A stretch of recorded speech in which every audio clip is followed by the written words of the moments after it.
अरे का हो ई घमवा में का करत हो? रोज घरे में आईना देखत रहलू, आज देखती घामे में घूम घूम के आईना देखत हो। तोहे घामो ना लगत है?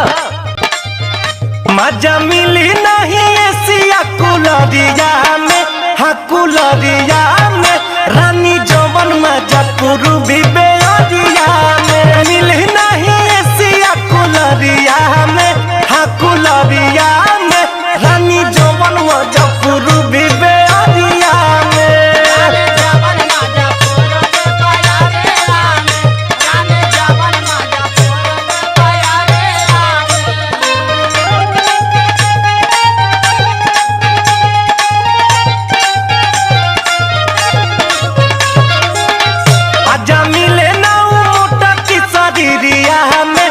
शरीरिया में जवन मजा मिल पतरी को मोरिया